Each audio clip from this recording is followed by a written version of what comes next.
What I'm going to talk about today is understanding the impact of investment costs on productivity and profitability. I'm going to go through this fairly fast because there's a lot of ground to cover, and we can ask questions about it later, but there's some issues there. It's always bothered me as manufacturers why we pay so much attention to stuff like profit as a percent of sales, measuring profit, without paying any attention to the denominator.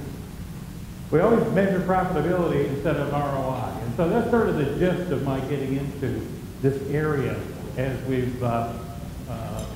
I've been working in this the general arena for the last 25 years. To get going, I think we need to set the stage a little bit, talk about some assumptions and concepts before I start running through some of the details. One is we got to make sure we agree on what's the goal of management. With that goal, what's the measurement of success? What's the difference between management economics and accounting? Because again, that could have a big impact on how you think. Talk a bit about Oxenfeld's rule, which is anytime you do costing, you probably haven't heard of Oxenfeld's rule, but it's a very important thing. We need to understand the nature of sunk costs, how to value anything we've got money invested in, the cost of maintaining productive capability, and what is the cost of the owner's investment. A lot of stuff to go through. We're going to go through it pretty quick, but it isn't always what you normally think of these things as. In accounting, we have certain definitions we use, certain ways we look at things, so we keep using them. And sometimes we don't rethink them as time goes by because we just keep doing what we've been doing. So for one thing, we want to think of what is the goal of management? Because everything you're doing should be pointing at some point on the horizon that you're trying to reach. One view of it is to ensure the short-term enrichment of the company's temporary owners. Quite often when I look around, that seems to be the major objective of most places. The other is to advance the long-term wealth-creating ability of the organization. If you think it's the first one, don't even pay attention to me for the rest of the session. I'm focusing on people who actually think that the purpose and the goal is to enhance the long-term wealth-creating ability of the organization, not to see how you can put lipstick on your cake and have to lose weight and find some sucker to think it's Miss America. So again, really if you're trying to enhance the value of the organization, the measure of success. The measure of success is the long-term ability to generate an attractive return on the owner's investment. Basically, you want a superior long-term ROI. That should be how we measure our success. And in doing it, we got to understand, as we look forward, the difference between management economics and accounting.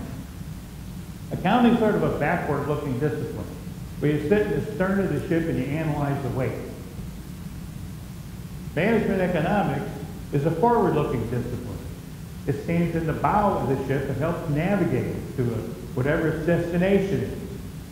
Basically, accounting is for counting beans. Management economics is for growing them. And so we have to understand that you may need different information for doing the both. Management economics is not just running forward, looking backward, and seeing how you would have accounted for it. It's a totally different way of looking at the world and looking at business if you're trying to enhance the long-term wealth-creating ability of an organization. Oxenfeld's rule. Alfred Oxenfeld was a managerial economist, taught at Columbia for years, wrote a book back in the 70s that probably influenced my thinking more than, it's probably one of the top 5 books at least in influencing my thinking. But there's a statement in there that I think too many people overlook when they're trying to do their costing particularly.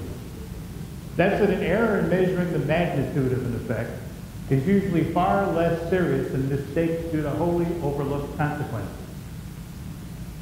Basically, you can look at it as this little parable I like to tell sometime about the 3 blindfolded runners who are about to run a 220-yard race. They're blindfolded, they're going to race a nice 220-yard track meet style race. The first runner doesn't know that there's hurdles. The second runner, he knows there are hurdles, about how high they are and about how far apart they are. The third runner knows there's hurdles, exactly how high they are and exactly how far apart they are. Who's in trouble? Is it the first guy who doesn't know their hurdles? Or the second guy who knows their hurdles. He knows about where they are and about how high they are. And how much worse off is he than the last guy who knows exactly where they are? They are blindfolded. Does knowing exactly where it is help you a lot more than knowing about where it is? It's the first guy who's in trouble. It's a wholly overlooked consequence. And that's the second guy who made an estimate of something that was going to be a critical factor in how he ran the race. That's sort of what we mean by Oxenfeld's rule. The other thing is one of Hicks's rules. It's always better to estimate the right things than precisely measure the wrong things. You know, manufacturing. I don't care how precisely you measure every nanosecond a guy works on something as a direct laborer. If that's not what's the important thing to measure. I'd rather measure the machine time than estimate it. I'd rather measure some throughput measure than estimate it. It's not the precision of the measurement. It's the thing you're measuring. Is it the right thing? Are you overlooking a consequence, or are you measuring it? Some fundamental economic premises. Sunk costs are irrelevant. That's one. At any point in time, an investment should be measured by its value, not by its cost. Costs required to maintain a company's existing productive capability are legitimate business costs. And three, owner's investment isn't free money. Sort of 4 points I'm going to elaborate on. But I think, again, there are 4 important points that we don't pay as much attention to when we're doing management accounting as we ought to.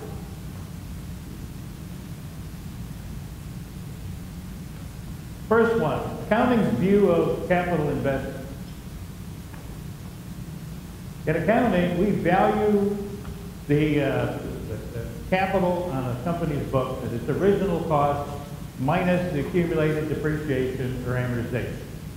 Okay, that's one thing we do with capital-related costs. The only above the line, when you're looking at the statement's capital costs on the books, is depreciation and amortization. So let's think for a minute. What is depreciation expense? First of all, we take the original sunk cost of a capital asset. Now, we all know that sunk costs are relevant, at least if we paid attention to the first 5 minutes of the first managerial accounting class in class we ever had. That's one of the first things they tell you, right? That once you cut the check for a capital investment, the cost is irrelevant. Up to the point you cut the check, it's critical. But once you cut the check, it's done. There's 2 ways you can make money with that piece of capital. You can use it or you can sell it. Which is the best thing moving forward? Use it or sell it. So again, we got to understand, as we look at this, that the original cost, the basis we're going to use for our depreciation calculation, is irrelevant.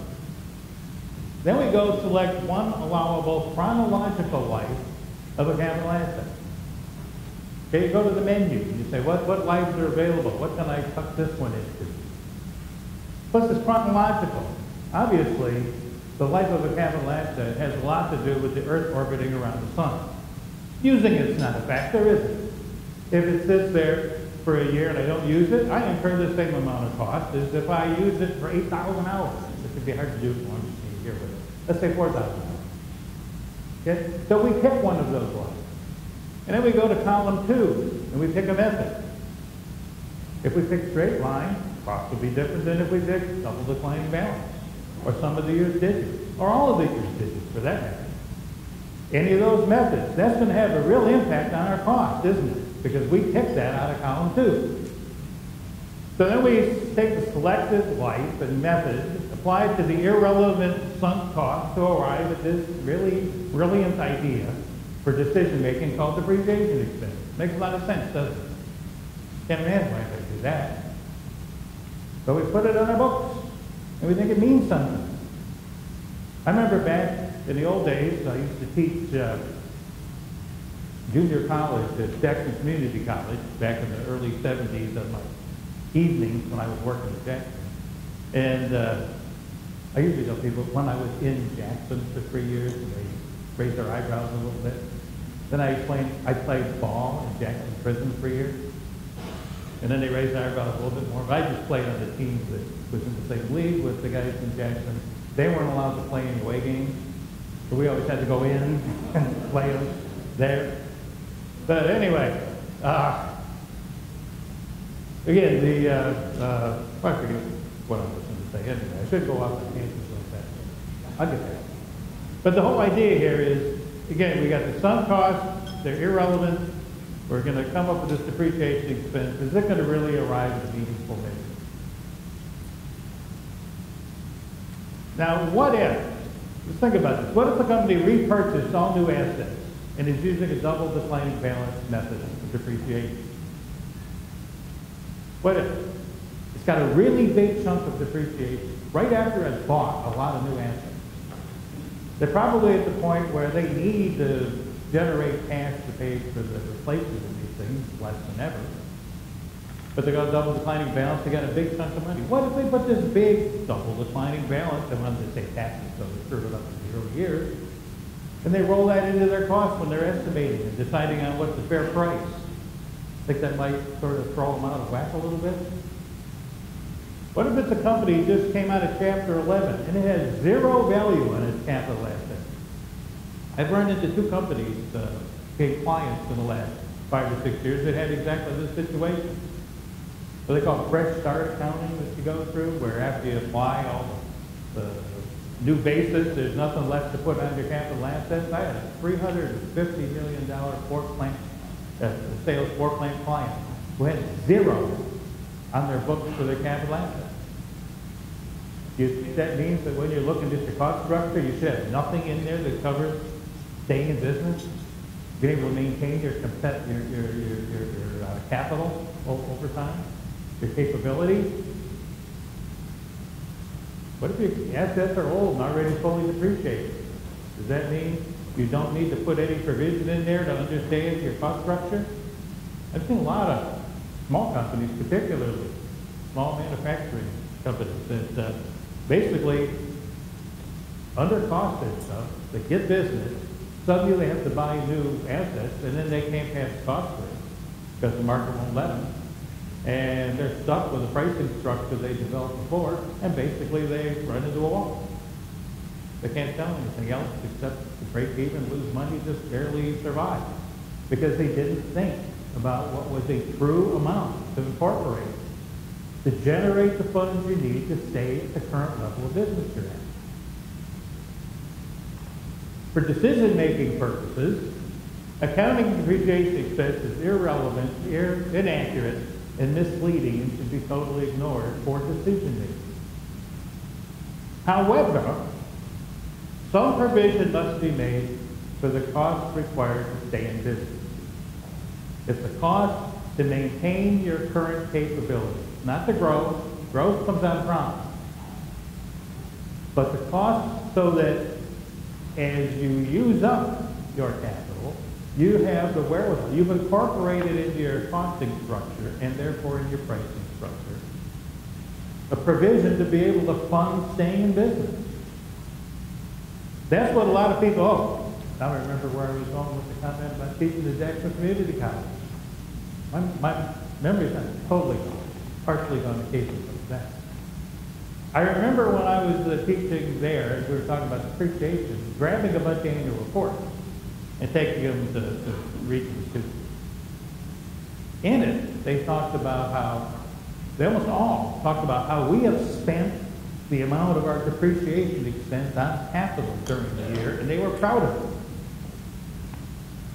The reason being is that it was supposed to be an indicator that you are spending the money to stay in business. You're generating the funds to stay in business. So that was the assumption. I looked it up online too, at a lot of financial analysis kind of things, and that was sort of the impression people get. If you spend the same amount as your depreciation expense, you're good. You're not liquidating yourself. Look at it, take that back to the examples I was talking to. What if the guy with no depreciation expense is spending his depreciation expense, same business? Does that make any sense? What if the company with the double declining balance on all this new stuff is spending that amount? Does that make sense? Does that tell you what you think it's telling you? So again, that's the implication, kids. Well, you do need to generate those funds. You can't go and use EBITDA as a cost when you're pricing if you want to stay in business. You can't use that as a logical number.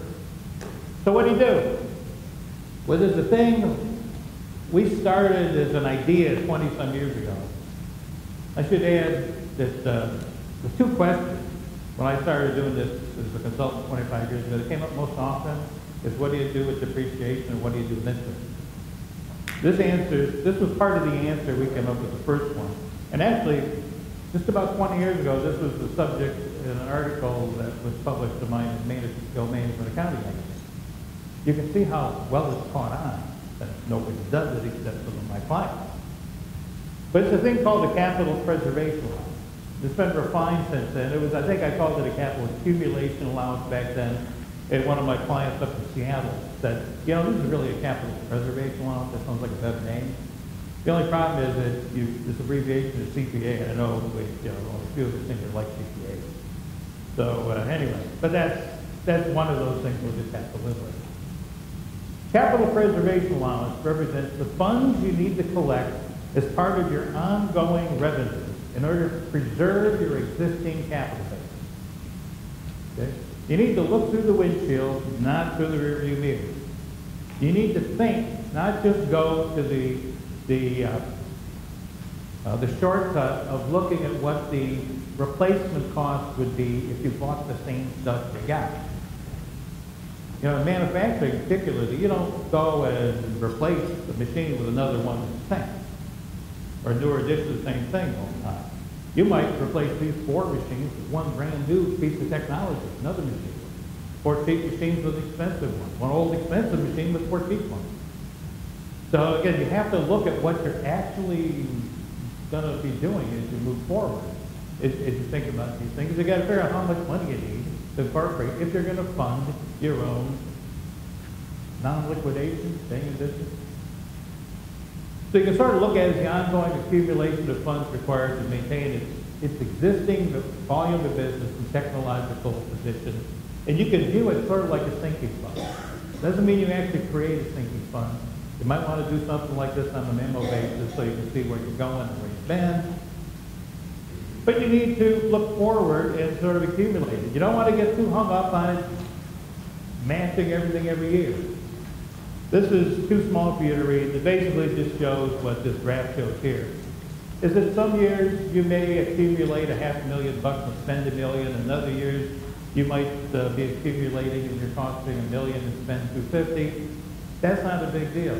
Capital expenditures is a long-term planning kind of thing. It's not something where, again, Earth orbits around the sun are important. 365 days is not an important measurement unless you're a farmer. Then it may be important, or maybe if you sell Christmas things. But again, the business works on a continuum that crosses all of these artificial barriers we put when we measure performance. And capital is obviously one of those things that stands as one of the things that crosses all kinds of time periods.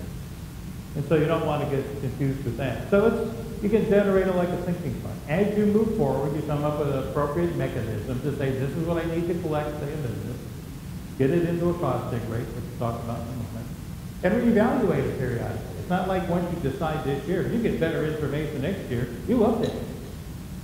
You don't penalize yourself because you weren't smart enough last year to predict everything that was going to happen for the next year. This is decision. Forward-looking stuff. This isn't backward-looking and having to live with whatever the checklist cost you cut in the past. So anyway, how do we come up with what these contributions need to be? Well, there's a couple of drivers of the need to spend money to preserve your existing capital position. One of the drivers is time. The asset becomes obsolete. Okay? A lot of things become obsolete before they wear out. You know, your computer stuff. Most of the people I know who get rid of their computers, it's not because their computers are broke, other than my wife who has a tendency to break the computers too. But it's because there's a technology you want to jump up in advance to. You want to step up to. So time can do those kinds of things. But usage is what actually generates the need to replace a lot of productive assets. They wear out. And then there's one complicating factor, is sometimes we don't buy things, we lease them. That's sort of a capital cost, the cost that we need to accumulate in order to stay in business. It's an ongoing, usually time-driven cost of preserving assets. 40-some years, I've seen a few leases that sort of got consumption factors in it, but most times they're just, you rent it for a long time, they go lease. Time-driven things are things like office technology, office equipment and technology. I used to sit at a desk when I worked at Chelsea Hayes back in the 70s and early 80s. I remember when I first started, I think the desk had a brass tag on it from the 20s. They used to spend a lot of money on furniture for the normal run at that place. Anyway, so they last a long time, but it's a time-driven thing. Eventually you're going to have to replace them, but it actually has to do with those orbits around the sun. Production equipment stuff. Again, some of it gets obsolete and replaced, but most of the places I visit, they run this stuff until they can't run it anymore. Refurbish it and run it some more. It's not like, I mean, that's how the assets become fully depreciated, using depreciation concept, is that you get it done and then you pretend it doesn't cost you anything anymore. Production equipment wears out as you use it, primarily. There may be a factor that has obsolescence in it, but most of it is you use it. It's not a fixed annual cost, it's a variable cost, just like utilities, or perishable goods, or anything else. And you could really get yourself in trouble if you treat it as if it's time-driven. And leases could be both of these ones. You could lease equipment, you could lease that would otherwise be time-driven, or you could lease office equipment and lease your technology. So let's go and look at an example. We got a company here that has an activity for building and grounds, and the laser doesn't hurt. These are support activities, building and grounds, general management, and those kind of things. And it's got 5 production activities: blasting, small presses, mid-sized presses, large presses that they own, and then a large press that they lease. So how would we look at these things as a way to come up with what would be a good factor for making sure we're covering the cost of staying in business?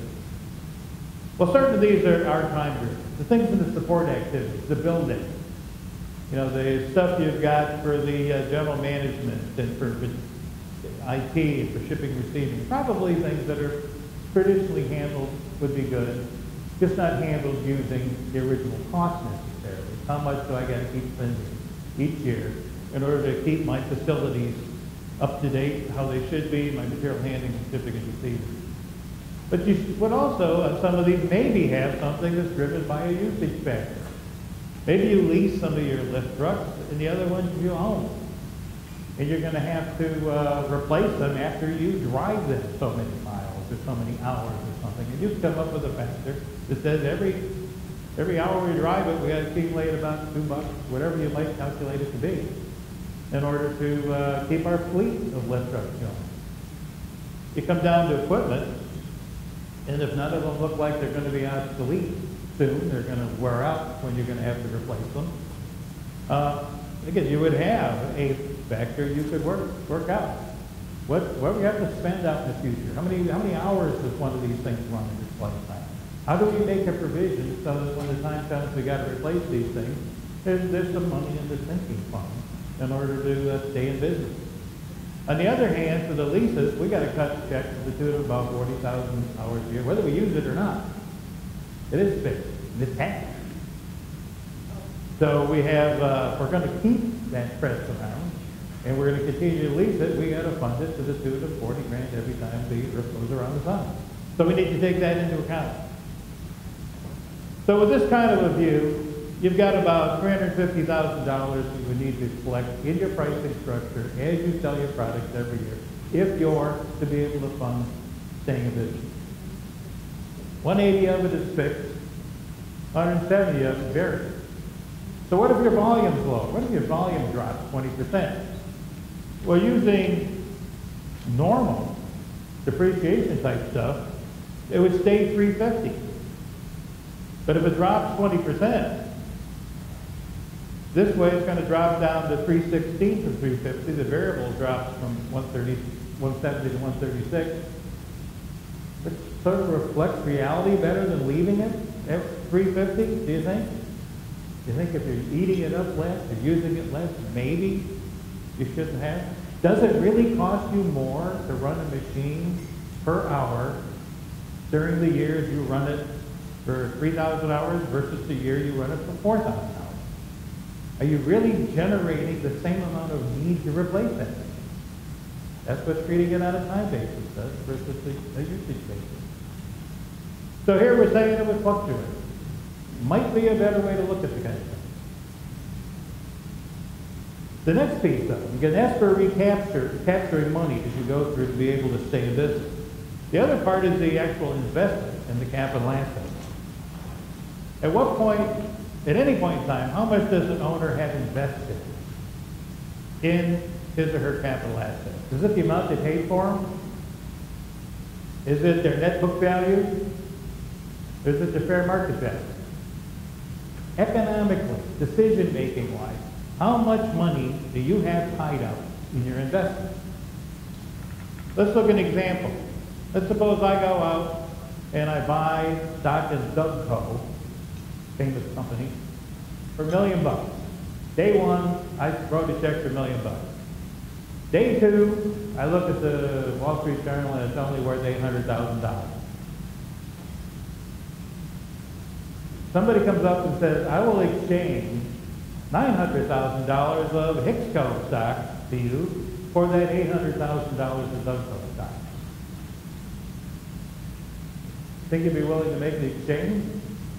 You're going to show a big loss. You spend $1 million. Okay, that's something. It's worth $800,000. That's your investment, not the million. You already lost $200,000.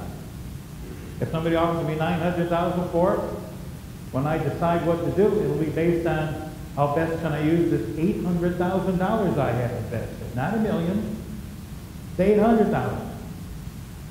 In accounting, we tend to look at the books and say it's $1 million, or it's $1 million minus depreciation, whatever that is. It's what it's worth, is what I got invested. That's what I'm living without because I own this stupid Dougco stock that dropped 20% today. Either I was just a stupid guy who bought the Dougco stock, one or the other. Translate that over to capital equipment. I paid $900,000 for a piece of capital, $100,000 to install it, so that on day one I got $1 million that I paid for this piece of capital.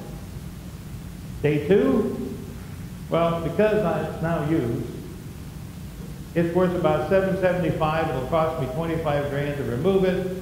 So the amount of cash I could get if I sold this thing I just bought yesterday is only $750. Again, if I'm looking for a forward-looking decision, what is the base I use for how much money I got tied up in this machine? $1 million or $750,000? When I look at my alternative of what I can do with this equipment, is $1 million relevant? Or is the $750 relevant? That's what it's worth to me. That's the money I can put in my pocket. I got to make sure I use it, and I put more than that in my pocket, or maybe it's not worth having. Again, it's some measure of market value that is what an owner's investment is, not what the book says. About the year 10, we got the original cost. It's now fully depreciated, but at the end of year 10, I can sell it for $325. It's going to cost me $25 to remove it. So if I sell it, I'll have $300,000 more in my pocket than I do owning it. So what's the basis?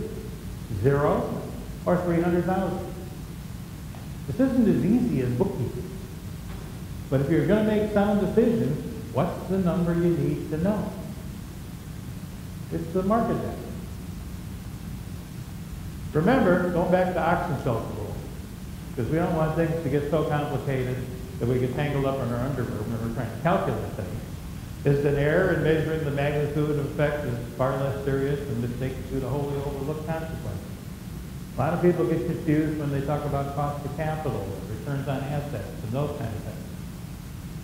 Because what's the problem? Is the problem we don't pay any attention to what our investment is? what an owner's investment is in the business when we calculate performance, or is it that we calculate it wrong? Normally it's because we're not paying any attention to it at all. It's all below the line stuff. It's all stuff that we just use net book value as a calculation, something that's not necessarily a correct measure. So we shouldn't be too afraid of it. Sort of the guide I use is to sort of look at it sort of this way. Again, if you look and you've got a company and you can look at the fair value of all its assets. And you take what's on the books for certain current things, but what's orderly liquidation value, something like that for the capital. And it's $10 million bucks. You go and you see they got $3.5 million of debt and an interest of 4.8%. They got trade credit of $1 million, which is free. And the difference is the owner's equity or value. And if we know that we're paying at 4.8%, and if we look at the kind of business it is and say a business with this level of risk should return a 15% value return to the owners. If they didn't invest in this business, that's what they could probably get in an equally risky investment some other place.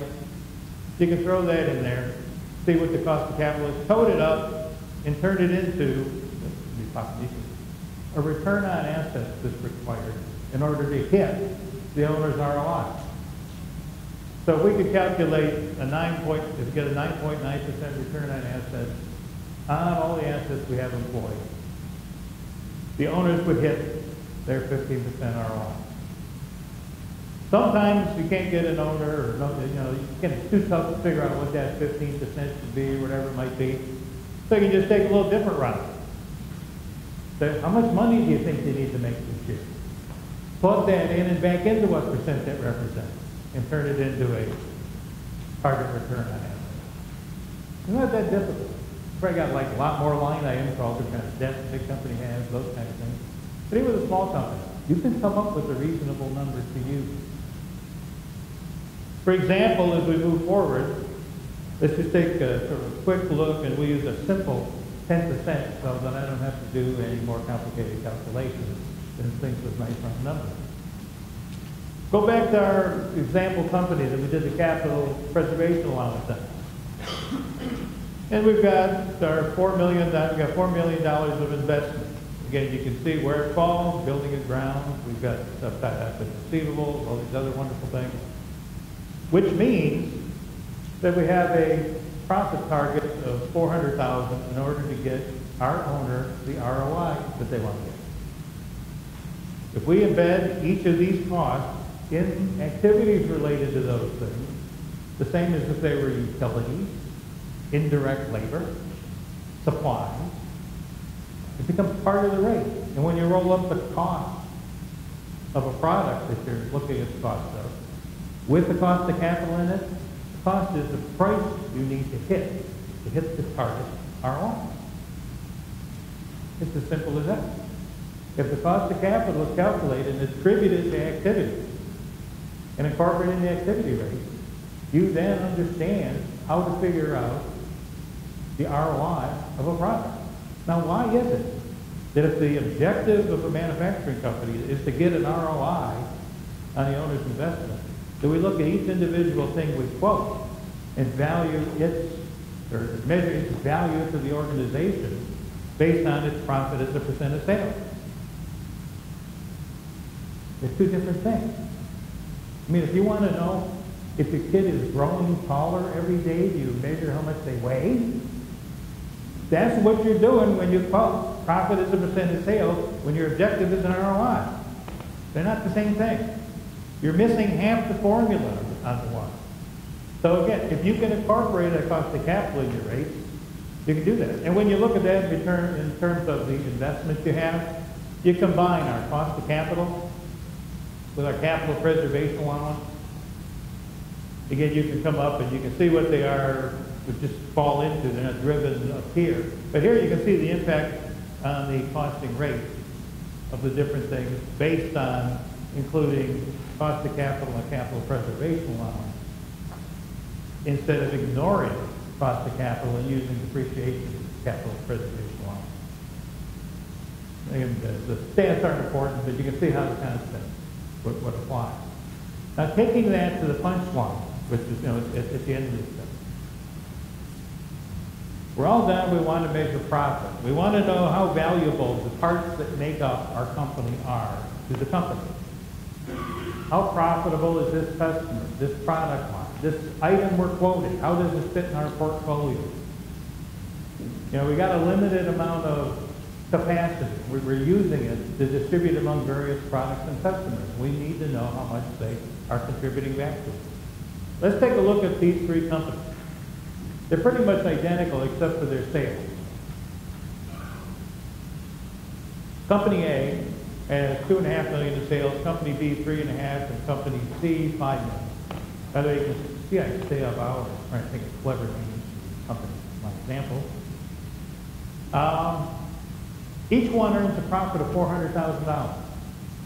So if we look at profit as a percent of sales, Company A has a 16% profit as a percent of sales, B 11.4%, and C 8%. It would seem, according to the theory that profit as a percent of sales is a relevant number that measures something useful, the Company A is a lot better company. It'd be a much better thing to invest in. It's got much bigger profit margin. They're double Company C. So let's look at it one slice deeper. They all have that $4 million investment. They all look exactly like that company we just talked about. There's a $4 million investment in each one. Our return on assets are the same. If we look at how much value they add, you'll notice the material cost is the big differentiator in these things. B and C pass through more material than does A. The amount of money they make compared to the amount of work they do is the same. The profit is the percent of value added.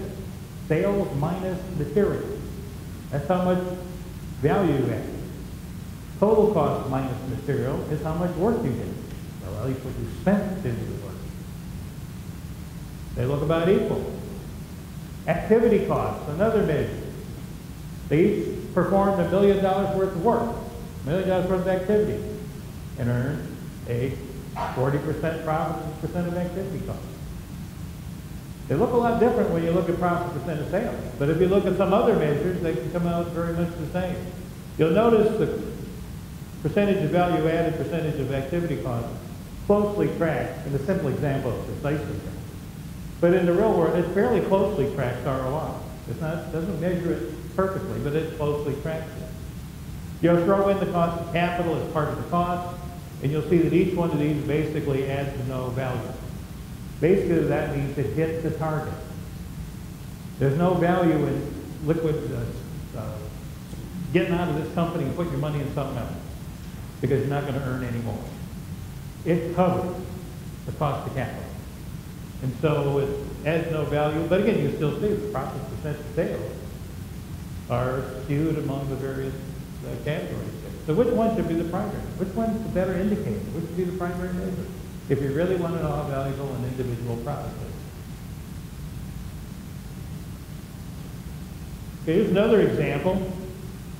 We've got products 1, 2, and 3 within Company C that makes up that $5 million. And then you see the products. When you look at the profit percent of sales, they're all 8%. However, if you look at the profit as a percent of value added, they're considerably different.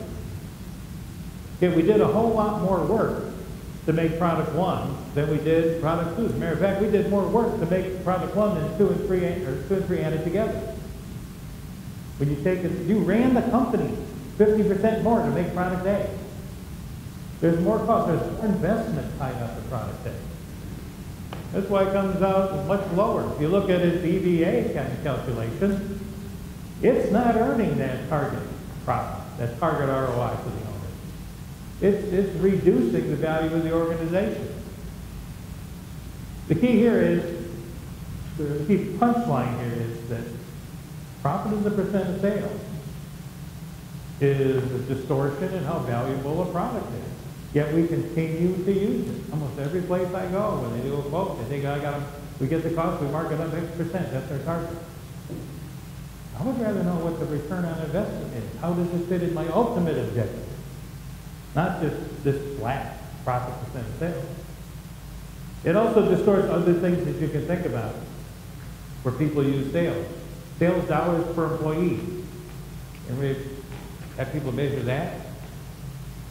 I mean, what happens if you're using consigned material instead of material you buy, and everything else you do is exactly the same? It's going to cut your sales per employee, but it might still be just as good a business.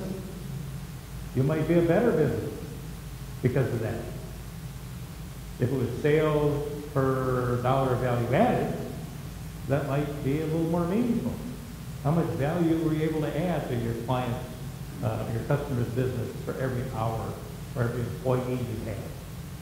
Material distorts this stuff quite a bit for a manufacturer. So sort of to sum up the points I wanted to make today, is to give you some things to think about. Depreciation expense is a meaningless measure.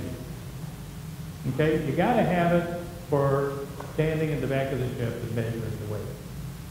There's no problem with using it for financial reporting. But when you're making decisions that affect the long-term economic health of the business, you don't want to pay any attention to it. It's irrelevant, irrational, and misleading.